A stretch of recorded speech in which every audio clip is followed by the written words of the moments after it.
Yun mga birds, update sa mini fish pond natin. Sa mga nagtatanong kung aapa ba yung isda, dahil kapag tumaas yung level ng tubig, aapa ba yung isda sa mini fish pond natin?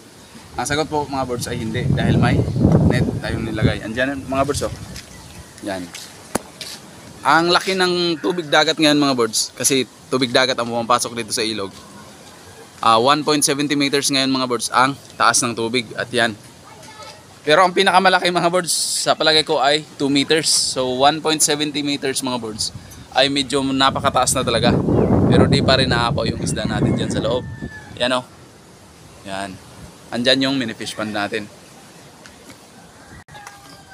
Ito mga birds. Yan. Parang estimated mga birds ay nasa half meter to 1 meter na lang yung natira na hindi naapawan ng tubig dagat. Yan, tubig dagat ang pumapasok dito mga birds dahil malapit tayo sa dagat. Yan o, malalim na yung tubig. So 1.70 meters. Siguro kapag 2 meters yung laki ng tubig, yung level ng tubig dagat, malamang sa malamang mga birds ay kaunti na lang yung matitira. Yan. Yan o.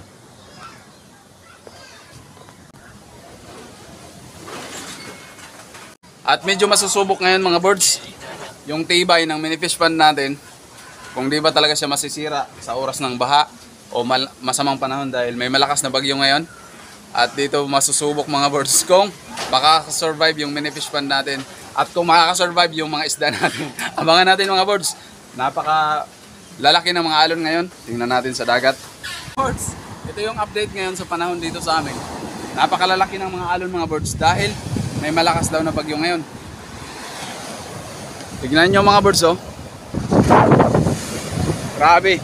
Ang lakas ng hampas ng alon mga birds. At yung lambat mga birds na inarya ko dyan kanina, nung mababa pa yung tubig, kasi pinapahibsan ko mga birds, at kapag ibas na ay pinapandaw ko, chinecheck ko yung lambat kung may huli pang ulam. Ando na yun, inaanod na yung lambat natin mga birds. So napakalayo na. Andito yung dulo kanina, ngayon ando na. So mamaya mga birds, baka nagka-bol-bol na yung lambat namin, yung lambat ko. Pagbaba ng paghibas, ay titignan ko yung lambat mga birds kung may huli o baka mga basura yung huli. Kaya yun mga birds, napakalakas ng bagyo na to, sabi sa balita. At ingat-ingat po tayo lahat, lalo na sa mga tabing dagat, tabing ilog, at sa mga bababang lugar mga birds. Ingat-ingat po tayo, God bless po. Mga birds, hahanapin na namin mga birds yung lambat ko na inarya kanina. At dito kanina mga birds oh. Dito yun kanina mga birds. Tapos tinangay na papunta doon ng malalakas na alon.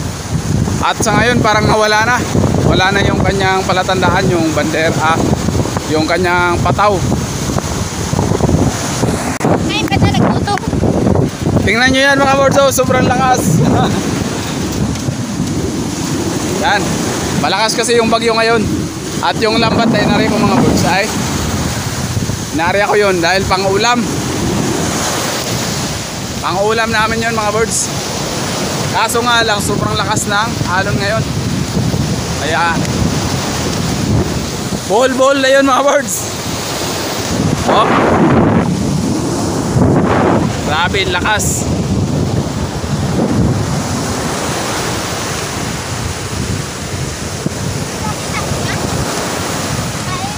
Wala nang banyeran. Yan mga birds, layo na.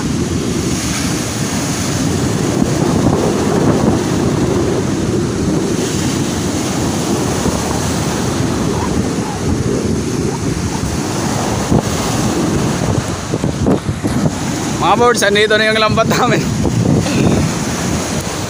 Yan mga birds, ma-exhale lang yung lambat namin mga birds.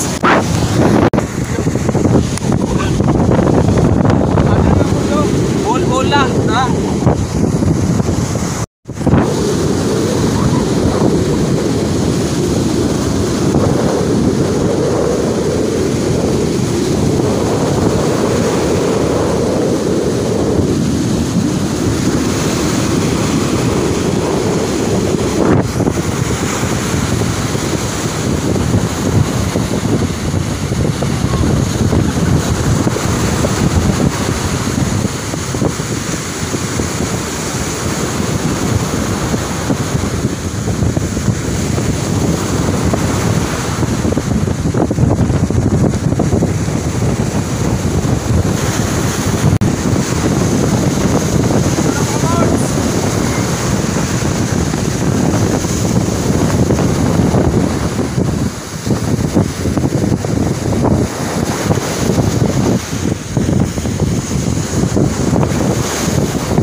Kita ko. Wala. Dali ah! Dali! Wala. Wow! Bangos, birds. Bangos.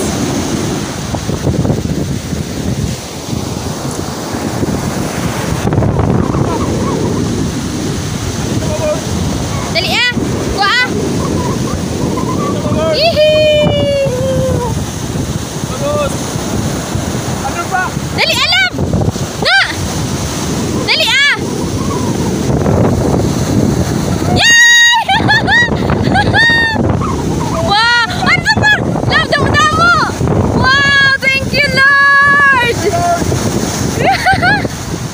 Wow! Hello! Salamat, Lord!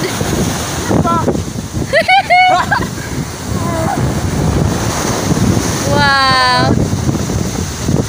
Thank you, Lord!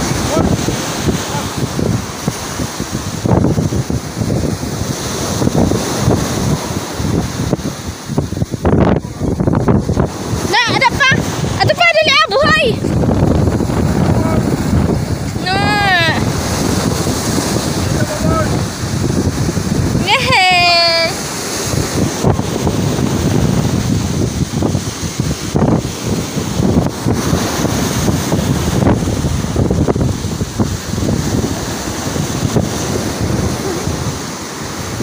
Yehey! Ah,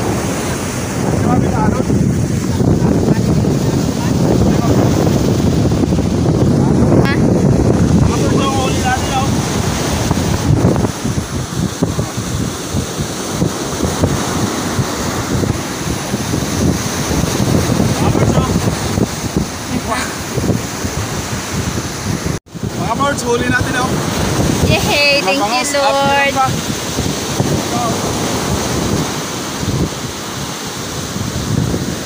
Ano ba mga birds oh? See? Oh. Yahoo! Mga birds, blessings! Blessings. Mga birds, kahit tinangay ng malakas na alon at ng agos yung ating lambat mga birds, ang layo ng pinagpadan mga birds, ang layo ng inabot mga mahigit 1 kilometro mula doon sa inarihan ko. Pero mga birds oh, wow, napakadaming blessings mga birds.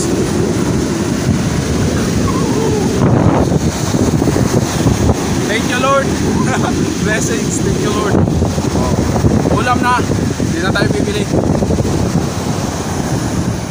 Yes, yes, yes.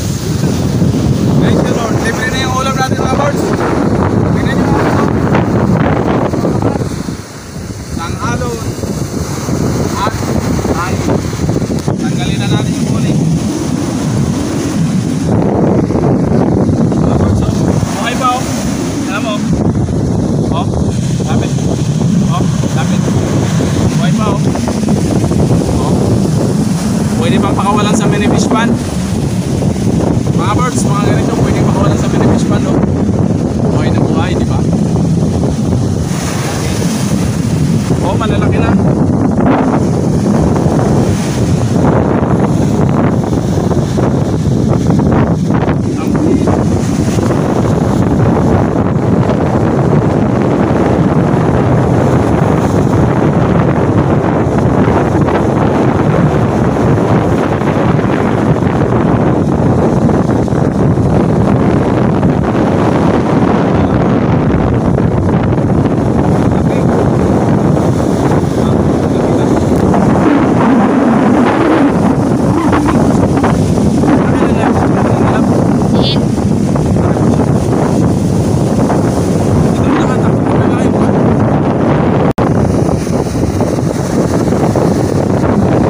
Ay, nanalo na. Uwi na mga birds. Let's go. Let's go mga birds. Oh. Yan, napakalayo. Mga birds, ito na nga pala mga birds yung nahuli nating bangus kanina. Tiba pang isda mga birds oh. Paksiw. Simpleng paksiw lang mga birds. Yan. At meron din tayong 2 piraso na peprituin mamaya. You know. Napakasarap mga birds. Yan. Biyaya ng dagat. Kahit may bagyo mga birds ay meron tayong ulam ngayon. Yan na mga birds. Nangangamoy na mga birds. Ang bango. Wow. You know. Napakasarap ng ulam natin mga birds. Fresh na fresh. Bango sa dagat mga birds. Ito na mga birds. Luto na yung paksiw natin oh. Ito na mga birds. Luto na yung paksiw natin. Wow. Napakasarap niyan mga birds. Amoy na amoy mo yung asim ng suka. At fresh ng bangus. Sprito na tayo ng ating 2 pirasong bangus. Yun. Yun o.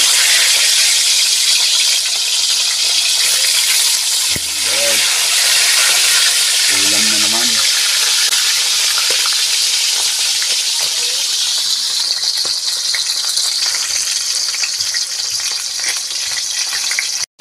Bagtarin na natin mga birds.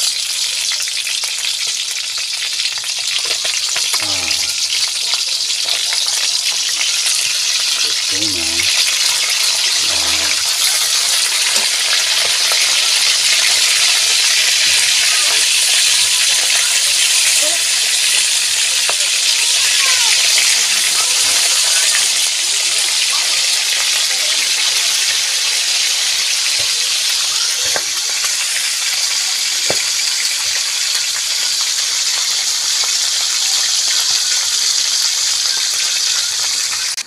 Ayan na mga birds, luto na yung ulam natin.